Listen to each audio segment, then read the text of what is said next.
Zoé passe à la télé pour parler de Oussam Abou Safia, ce médecin pédiatre qui a été emprisonné par l'armée israélienne. Elle passe à la télé sur Le Média, le média que vous connaissez sûrement, qui est devenu une chaîne télé, je crois, sur la TNT de la Freebox pour l'instant et qui est en train un peu de se déployer, qui fait du très bon travail hein, sur Internet, hein, qui fait partie des grosses chaînes comme ça de gauche, qui a le mérite en plus de faire du continu, ce qui est quand même pas si facile que ça de faire des formats en continu. On avait par exemple soutenu beaucoup et invité beaucoup Paul Elec qui passait sur le média TV et puis on réagit parfois à certaines interviews qu'ils font. Bref, Zoé va venir nous débriefer ce passage télé, son premier passage télé, j'imagine, et nous parler un peu de ce médecin palestinien emprisonné par Israël, du combat actuel qui est mené, parce qu'au niveau international, il y a vraiment un mouvement de médecins qui se réveillent et qui témoignent son soutien en fait et la volonté que ça s'arrête, quoi, que ces emprisonnements abusifs de soignants. On rappelle qu'il y a eu des centaines de soignants morts et des milliers de soignants blessés hein, dans cette guerre. J'ai plus les chiffres exacts, mais ça se compte en milliers au niveau des blessures et en centaines en morts, ce qui est totalement aberrant, quoi. Eh bien, il y a un mouvement actuel pour dénoncer tout ça. C'est peut-être tard, mais mieux vaut tard que jamais dans tous les cas. Bref, Zoé, comment est-ce que ça va? Salut tout le monde, bah, écoutez ça va, là, le petit passage que j'ai fait aux médias, alors c'est pas tellement le passage qui est intéressant, c'est plutôt la raison pour laquelle j'ai été invitée. C'est, dans le cadre d'un mouvement, international de soignants, alors, de médecins notamment, mais pas que, qui demande la libération du docteur, Oussam, Abou Safia, qui est un médecin, de Gaza, pédiatre, qui était directeur, du dernier hôpital qui était, fonctionnel dans le nord de la bande de Gaza, qui a été, attaqué par l'armée israélienne, fin décembre, toute fin décembre, entre Noël et le 1er de l'an. Pour l'instant, enfin actuellement, on n'a pas de nouvelles de lui. Ce qu'on sait, c'est qu'il aurait été, transféré dans un centre de détention israélien, centre de détention dans lesquels on sait aujourd'hui, hein, qu'il y a, de manière massive pratiqué des tortures, des violences sexuelles sur les détenus, des tortures horribles et également des meurtres, hein. Et donc on est sans nouvelles de ce médecin depuis qu'il a été arrêté. Moi, je pense que c'est extrêmement important de parler de ça parce que ça nous permet de reparler de Gaza et de la situation à Gaza, qui est une situation de génocide. Heu, je sais pas vous, mais moi, à l'école, quand on nous apprenait la Shoah ou quand on nous parlait du génocide du Rwanda, je pense qu'on avait tous un peu la réaction de se dire, ou ce qui s'était passé, par exemple, en Yougoslavie, au moment de la guerre de Yougoslavie, enfin, de se dire: «Mais comment ça se fait que des trucs comme ça peuvent se passer et que personne sur le moment ne fait rien?» Et ben, je pense que là, avec ce qui est en train de se passer à Gaza depuis 15 mois, on a un cas d'école de comment ça se passe. Là, en plus, on est face au crime de masse le plus documenté de l'histoire de l'humanité. On en a des milliers et des milliers et des milliers d'images, de photos, de vidéos, et cetera, qui sont toutes plus horribles les unes que les autres, et ça continue. Et la situation, sanitaire en Palestine a quelque chose de très particulier, qui est que dans cette guerre qui est en train de mener l'armée israélienne, il y a un ciblage spécifique des lieux de soins, particulièrement des hôpitaux et des soignants. Depuis le début du conflit, ce sont plus de 1 000 soignants qui ont été tués. Non, plus de 450 soignants qui ont été tués, plus de 1 000 arrêtés, mis en centre de détention, et cetera. Les hôpitaux sont systématiquement ciblés, et là, le docteur, Oussam Abou Safia, donc ces dernières semaines, avait fait des appels, sur les réseaux sociaux notamment, en disant que son hôpital, qui était l'un des derniers à être fonctionnel dans la bande de Gaza, dans le nord de la bande de Gaza, là, Israël est en train d'essayer d'intensifier le blocus qui est fait sur cette zone à Gaza. On pense qu'il y a encore, alors c'est difficile d'estimer, mais entre 50 000 et 150 000 personnes qui sont encore dans cette zone. Lui, il avait, essayé de monter une unité de soins intensifs pédiatriques, et cetera, pour essayer de continuer à soigner dans des conditions qui sont absolument délétères. C'est-à-dire que les gens n'ont pas d'eau, pas de nourriture, pas de logement, il y a pas de médicaments. Les soignants qui reviennent de Gaza racontent qu'ils amputent des enfants à vif, d'accord? Ça, c'est la situation, actuelle, hein. Et l'armée israélienne continue à les cibler avec toujours le même argument qui est de dire, c'est il y a des terroristes dedans et cetera et cetera et cetera et sans jamais n'en apporter la preuve évidemment. Oussama Abou Safia, le mois dernier, son fils, a été tué. Il avait une vingtaine d'années, son fils. Il a été tué, quasiment sous ses yeux, par un drone. Il a fait enterrer son fils à côté de l'hôpital, parce qu'il passait, tout son temps à l'hôpital, pour que son fils soit près de lui et là, son hôpital a été attaqué et donc on est sans nouvelles de lui. Je me permets de parler d'un autre médecin, palestinien, qui s'appelait, le docteur, Al-Bourch, Adnan Al-Bourch. C'était un chirurgien orthopédique, de Gaza, qui a été arrêté en décembre 2023. On a eu confirmation au mois de novembre, par une experte de l'ONU. Heu, Son nom c'est, Francesca Angelesi, je crois. Je vais vous le retrouver. Cette experte de l'ONU, cette rapporteuse, dans son rapport, dit que le docteur, Al-Bourch donc est mort, en centre de torture. Ce chirurgien, il a été torturé et violé jusqu'à la mort. D'accord? C'est ça qui se passe actuellement. Et donc, les structures, de soins et les soignants font l'objet d'un ciblage spécifique, ce qui est une abomination en termes de respect des conventions de Genève, du droit, de base, humanitaire. Et donc dans cette émission, sur le média, j'étais invitée parce que donc vous le voyez à l'écran, j'ai fait un tweet, de soutien. C'était mon premier tweet de 2025, c'était un peu symbolique pour moi aussi de le faire, que j'ai fait, dans ma salle de consultation pour demander la libération de ce confrère et plus largement de tous les soignants et plus largement le respect de toutes les vies humaines des personnes qui se trouvent à Gaza. Et je l'ai fait, dans le cadre d'un mouvement, national, notamment, en réponse à un médecin, canadien, qui est très impliqué, pour Gaza, qui s'appelle, Yimpeng. Alors excusez-moi, il a un nom qui est pas simple à prononcer pour moi. On vous mettra des liens si besoin. Voilà, bref, aux médias, il y avait aussi invité, Jean-François Corti, qui est le président de Médecins du Monde et donc moi, je vous invite à écouter cette interview parce que, Jean-François Corti, il a vraiment les données, de terrain. Où en sont les structures de soins actuellement? Comment l'aide humanitaire peut arriver ou pas? Ce qu'il raconte est absolument terrifiant, vraiment terrifiant. J'en ai des frissons en parlant parce que je vraiment je en fait, j'ai un tel sentiment d'impuissance sur ce qui se passe. On est dans des tels niveaux d'abomination et d'atrocité et en France, on continue à avoir un gouvernement qui ne bouge pas sur ces questions. C'est horrible donc voilà, moi j'ai fait ça parce que je ne sais pas quoi faire d'autre en fait, c'est on se sent totalement impuissant face à ce qui se passe et vraiment Médecins du Monde va mais dans le sens de Amnesty International, dans le sens de MSF et cetera. Les humanitaires sont non seulement empêchés de travailler, mais en plus sont ciblés. Médecins du Monde, ils ont perdu des gens, hein. Ils ont perdu des équipes, de leurs équipes humanitaires, qui ont été touchées par des frappes et cetera. Et ils essayent quand même de faire le boulot. Vraiment, allez écouter notamment Jean-François Corti, qui fait un détail extrêmement précis, de la situation absolument terrible et gerbante, de ce qui se passe actuellement, à Gaza. On va vous mettre, hein, cette intervention, on vous la met en description évidemment, cette intervention de Zoé, aux médias. Pour ceux qui veulent regarder, je crois que ça commence à 31 minutes 20 ou à 32 minutes 20, 32 minutes 20 sur une vidéo qui s'appelle Mayotte, quand Cohn-Bendit parle comme Zemmour, financement libyen, Sarkozy devant la justice. Alors c'était un long live et tout, donc il n'y a pas le nom justement de ce médecin et puis de Gaza, donc c'est pour ça que c'est dur à trouver. On va vous le mettre en description. Ouais, je me permets juste de dire, donc le médecin canadien dont je vous parlais, c'est Yipeng Gue. Je pense que ça se prononce Gue, G-E. C'est un médecin canadien, notamment de ce que je comprends, qui travaille dans le nord du Canada et notamment auprès des populations autochtones du Canada et voilà, que moi je suis sur Twitter et qui porte vraiment un discours notamment sur, la violence coloniale et la violence génocidaire et qui, se bat, déjà pour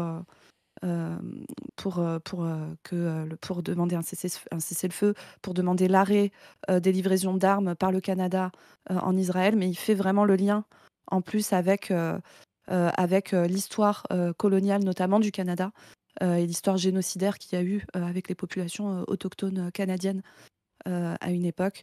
Voilà, là, sur cette vidéo-là, là, notamment. Vraiment, voilà, moi je suis contente, de voir, des confrères à travers le monde se mobiliser.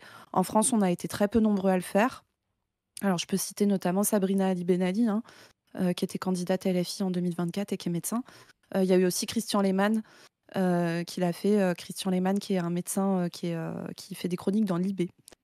Voilà, qui s'est positionné Du aussi. Libé basé, hein. Écoutez, Libé, pas toujours basé, mais Christian Lehmann, sur ce sujet-là, basé, ouais, carrément. Et Et sur d'autres Sabrina sujets. Ali Ben Ali, on l'avait reçue, hein, ici, tous les 2 Ouais, d'ailleurs. On l'avait ouais, reçue ici. basé Sabrina évidemment, c'est, l'une des principales, mains qui ont écrit le programme santé de la France insoumise. Contre qui Ah, s'était, qui était brillamment, contre, Corbière. présenté, Alexis Corbière, hein. Ouais, Alors ouais, que ouais. la circonscription revenait à la France insoumise, il s'était présenté. Il a gagné d'ailleurs cette circonscription pour, Mmh mh. fonder, le magnifique parti, nommé l'Après, un parti d'avenir, qui vraiment apporte énormément, je pense, à la gauche française. Tout le monde en parle, tout le monde est très, très, impliqué dans cette histoire, quoi. C'est pas du tout quelque chose pour faire durer sa boutique. Évidemment, évidemment et donc voilà, alors je me permets quand même de dire, je l'ai dit dans l'interview aux médias, mais je leur dis ici, moi j'ai reçu plein de menaces, de signalement au conseil de l'ordre juste pour avoir dit que, j'aimerais qu'on arrête le génocide, qu'on arrête de cibler spécifiquement les lieux de soins et les soignants, et plus généralement demander un cessez-le-feu. J'ai reçu de multiples menaces, de plaintes et de signalements au conseil de l'ordre, mais je sais pas, je les ai pas comptés, mais au moins plus d'une centaine, ça c'est sûr. Alors ça, c'est des trucs que moi je reçois, très régulièrement, hein. Dès que je parle, que ce soit, de, l'éducation sexuelle aux enfants, pour qu'ils aient des armes pour, pouvoir dire si jamais ils sont agressés, que ce soit quand je parle des dépassements d'honoraires, que ce soit quand je parle de la sécu, et cetera. Je prends toujours, des menaces de plainte, au conseil de l'ordre pour non-respect de la confraternité quand je critique les positions politiques de certains médecins, mais plus généralement, là, voilà, soi-disant, ça serait, antisémite, et pro-terroriste de juste dire qu'il faut, respecter, le droit international. Je rappelle que Benyamin Netanyahou est sous mandat d'arrêt international pour crimes de guerre et crimes contre l'humanité, heu on t'accuse, toi, qui juste, a un mouvement, de médecin et puis je suis désolée, mais quand on est médecin, c'est notre déontologie de base, en fait, hein, de dire qu'il faut soigner tout le monde. Ça fait partie du serment d'Hippocrate, ça fait partie de notre code de déontologie.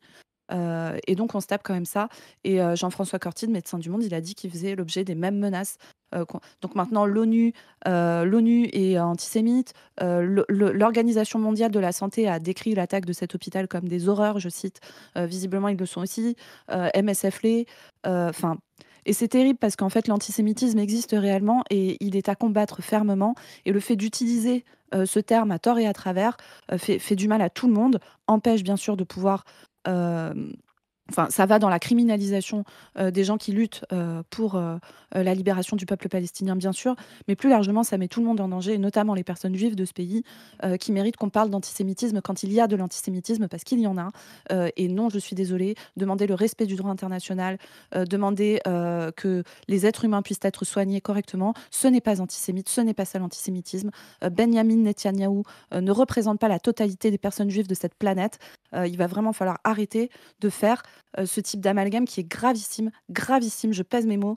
Ces gens-là, non seulement sont des pro-génocidaires, mais en plus mettent en danger tout le monde et notamment les personnes juives de ce pays en utilisant l'antisémitisme à tort et à travers. Je suis désolée, mais moi en plus ça enfin vraiment ça me débecte en fait, et je pense qu'il y a aussi plein de médecins qui se positionnent pas à cause de ça, parce qu'ils ont peur des conséquences et là moi j'ai qu'une chose à dire, c'est, il y a des fois où il faut aussi, savoir, enfin, c'est pas grand-chose, je veux dire, ce à quoi on s'expose en réalité, par rapport à nos soignants, enfin, nos collègues, soignants de Gaza et plus généralement toutes les personnes, gazaouis. Heu, voilà, force à eux, moi j'ai un immense respect, pensez à ce médecin, ils viennent de buter son fils, il travaille dans des conditions horribles et cetera. Enfin, je veux dire, il raconte des trucs. Oussama Abou Safia, quelques semaines avant d'être arrêté, il racontait qu'il y avait des corps d'enfants morts dévorés par des chiens dans la rue. Enfin, je sais pas si vous vous rendez compte de ce dont on est en train de parler là. Je suis désolée, on est obligé de dire ces trucs horribles parce que il faut se rendre compte de ce qui se passe. Là, l'histoire nous juge et nous regarde, en fait, de fermer nos gueules quand il se passe des trucs pareils et qu'on vienne te menacer. Quoi, ils veulent empêcher un médecin de campagne du fond du trou du cul de la campagne de France d'aller soigner des vieux parce que j'ai dit un truc J'ai dit qu'il fallait arrêter un génocide, franchement, mais dans quel pays on vit, en fait? Je ne comprends pas. Mmh.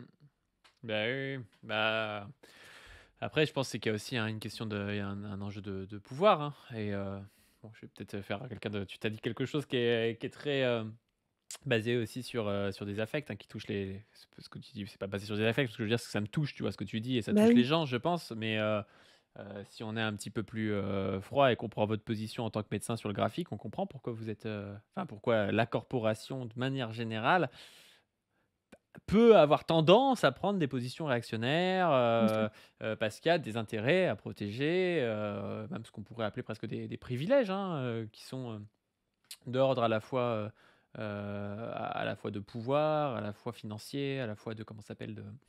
De, pas de dignité, comment dire?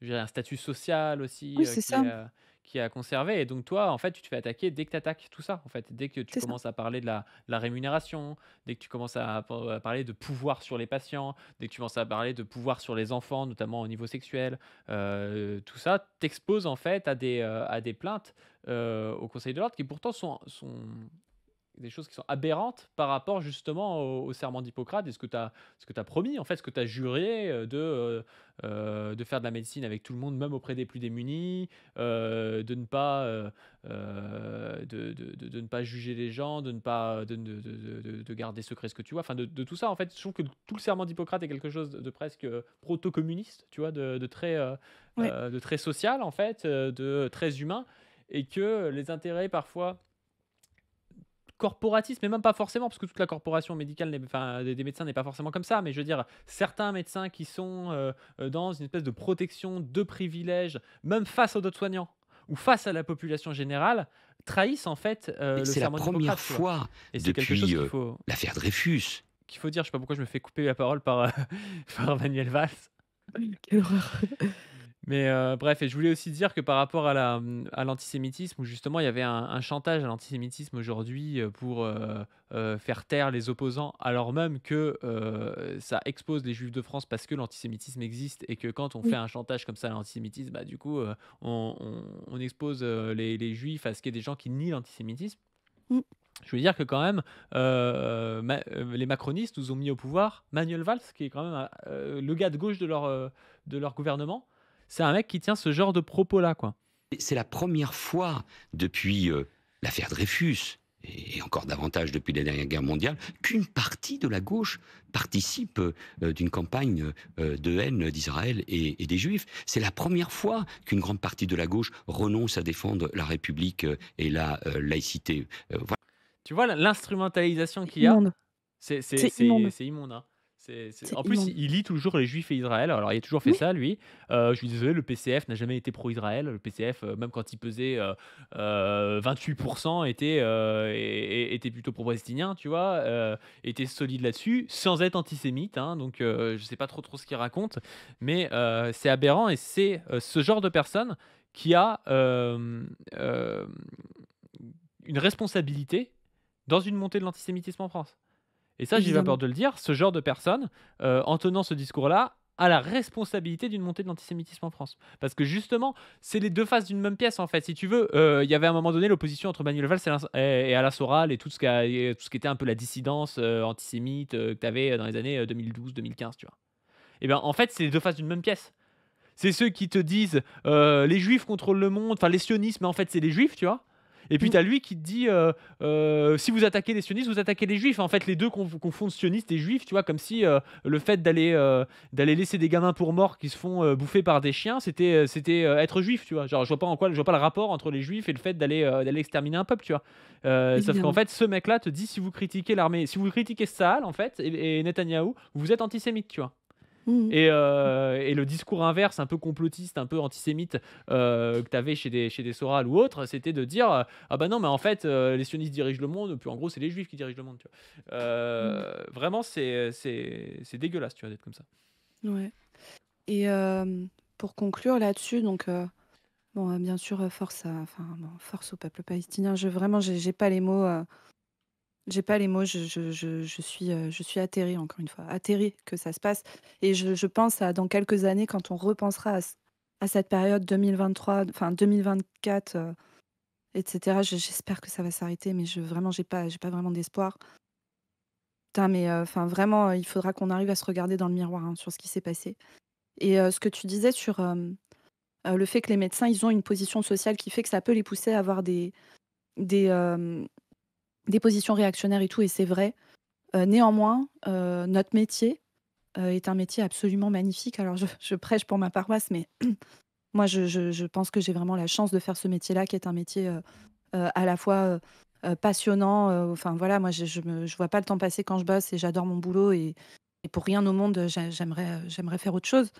Je me permets quand même de vous lire un extrait du serment d'Hippocrate, parce que c'est un très beau serment, et j'aimerais que vous voyiez à quel point il y a un potentiel, progressiste, en fait, dans le métier de médecin, si on était un peu décorrélé de notre position de classe et tout, et peut-être que du coup, si les médecins n'étaient pas, à la tête de petites entreprises, libérales et cetera, mais peut-être, salariés du système de santé publique français et tout ça, ça les pousserait à avoir peut-être moins d'affects réactionnaires. Mais je vous lis cet extrait du serment d'Hippocrate. Je respecterai toutes les personnes, leur autonomie et leur volonté, sans aucune discrimination selon leur état ou leur conviction.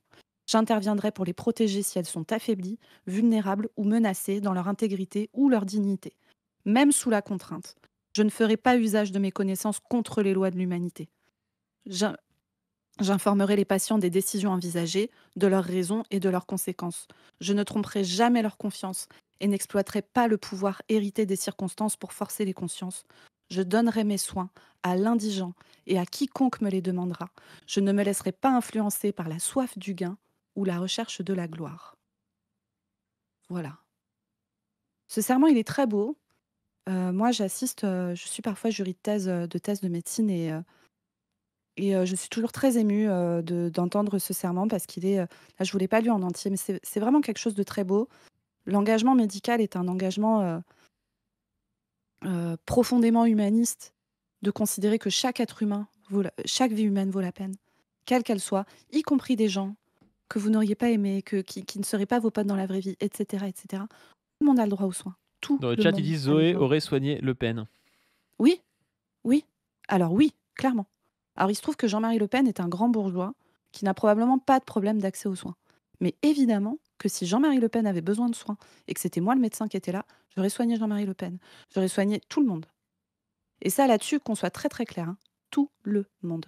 Dans mes patients, j'ai des violeurs, j'ai des batteurs de femmes, j'ai des types ignobles, etc., des femmes ignobles, des gens qui ont fait des trucs horribles dans leur vie. Je les soigne. Et je les soignerai toujours. Et ça, c'est non négociable. C'est des principes humanistes de base non négociables. Et au-delà de ça, le militantisme, moi, quand je parle du 100% sécu, etc., 100% sécu, c'est pour tout le monde, y compris des abrutis libertariens, y compris Bernard Arnault. Tout le monde. Je sais pas si tu te souviens, mais c'est justement un des trucs qu'avait dit Cro-Blanc quand il m'avait attaqué dans une vidéo. Il avait dit oui, on sait pas trop s'il aurait soigné Jean-Marie Le Pen. Et en fait, c'est des gens qui pensent qu'on est, en tant que soignant, tu sais, on est juge et parti un peu, tu sais, enfin, on n'est pas là pour juger les gens. Toi, tu parles de gens qui ont fait des trucs ignobles, des gens qui ont fait des viols et tout. Mais en fait, justement, bah, quand on est soignant, on n'est pas là pour faire appliquer des peines, tu vois? On n'est pas là pour punir. On est là pour faire notre job dans la division du travail. On peut lutter contre quelqu'un politiquement et le soigner, tu vois? Et c'est justement là où, l'armée israélienne est totalement dégueulasse, tu vois? Parce que le Bien sûr. docteur, qui s'est fait emprisonner, et les autres, hein, parce qu'on parle de lui, mais on parle pas des autres, il y en a même qui sont morts et tout. Mais bien sûr. C'est des gens, qui probablement auraient soigné un Israélien, tu vois? Qui auraient soigné n'importe qui parce qu'ils sont médecins, parce qu'ils soignent comme ça, et eux, ils vont aller l'emprisonner et torturer un mec, à mort avec des viols, tu vois? Enfin, c'est vraiment, eux qui sont dans l'inhumanité la plus totale, quoi. Bien sûr. Bien sûr. Et il y a des principes sur lesquels on ne doit pas déroger. Voilà. Choisissez vos combats, choisissez là où vous mettez vos priorités. Et actuellement, enfin, souvent on dit entre nous, la preuve par la Palestine. Moi, je pense que la manière dont on se positionne actuellement sur ce qui se passe en Palestine en dit très long sur la vision qu'on a de la politique, du monde et du respect qu'on a pour les vies humaines. Mmh. J'irais même plus loin, ceux qui ont attendu aussi, tu sais, 3 mois pour se positionner, on les voit aussi, tu vois? Il y a des gens comme ça, qui se sont positionnés dès le début, tu vois? Et on a vu qui c'était, on a vu, Bon, après, ça demandait aussi de la culture politique, hein, de se positionner dès le début, mais il y a des gens, tu sais, qui ont attendu 3, 6 mois et qui, à la fin, se sont positionnés. Alors, c'est mieux que rien, tu vois, mais c'est quand même pas très, très courageux quand on est un militant politique, heu, d'attendre de voir si, vraiment, on est trop jeté sous le bus quand on soutient les Palestiniens et qu'on va peut-être se faire, corneriser par une espèce de lutte antiterroriste, qui est, instrumentalisée par le pouvoir en place pour, par exemple, foutre en tôle des cégétistes, qui auraient fait un tract avec un mot plus haut que l'autre, je sais pas trop quoi, tu vois? Bah, non, je pense que, c'était important à ce moment-là de soutenir, de soutenir même inconditionnellement, tu vois? Les Palestiniens et tous les camarades, malgré, le fait qu'il y en a certains, oui, peut-être que, tu vois, peut-être que Jean-Paul Delelasco dans son je me souviens plus exactement, alors je crois qu'en plus moi je trouve pas honteux du tout son tract, tu vois?